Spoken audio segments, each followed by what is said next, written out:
I actually came into teaching because I think I always was a teacher. When I was little, I used to line my dolls up and give them instructions, and probably gave my brothers a few instructions too. And that's when I thought, okay, I think this is the path I have to take. Or I don't actually think it was a conscious decision. It was just the most practical or the most real thing for me to do. I started coaching at 10 in calisthenics, which was not a good idea because I was really, really bad.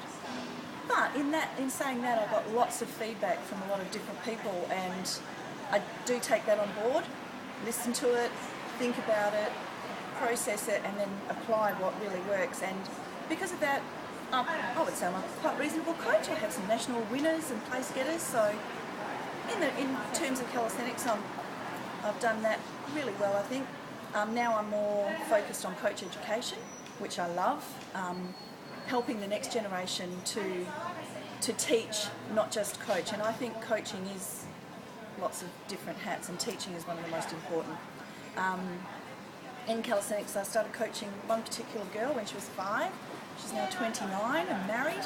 And what I love is that she came from being a little turned-in, never making state team, to being a national champion just over 20 years later. So that's pretty special. And now she coaches, and what I love is she says, oh, I coach like you. I don't coach like other people that I've worked with. And that's really endearing and very special. And now she has national place getters and winners, and that's very satisfying as a coach to know that you've passed on that knowledge. And so I see that as my teaching role. Coaching is the Cali part of it and the choreography of what's on stage, but the passing on of knowledge and skill is a teaching part of coaching.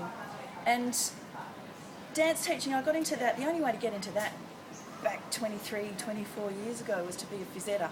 So by trade I'm a phys eder, but I've always taught dance. And when I started dance at Wanneroo in 1990, my first year 10 dance was to You Can Ring My Bell by Martika, very big at the time.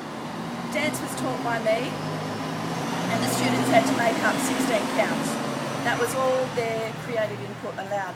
Nowadays I see that it's completely changed, and the teacher's more of a facilitator and allowing students to discover their choreography and discover their own creativity, and then try and put their ideas all in one to make a cohesive dance and a performance quality dance that really comes from the students. And I think that's really important, and they have more of a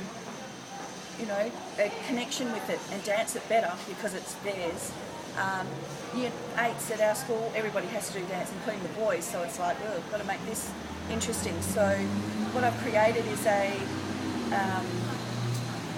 course where they do creative tasks each lesson, so the boys aren't having to dance things that are put on them.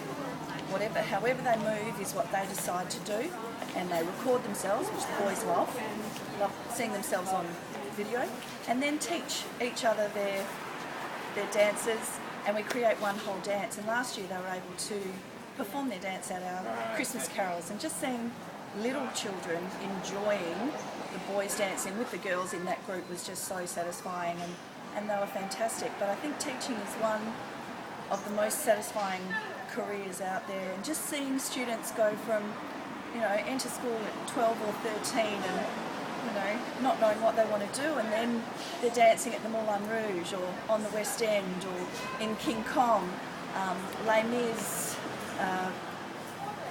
Wicked. We've had students in all sorts of areas go to dance with Sarah Bolter, and just so proud of the students from my, just that I've known in my career, and that love of dance that I can help them find as well, I think is really special.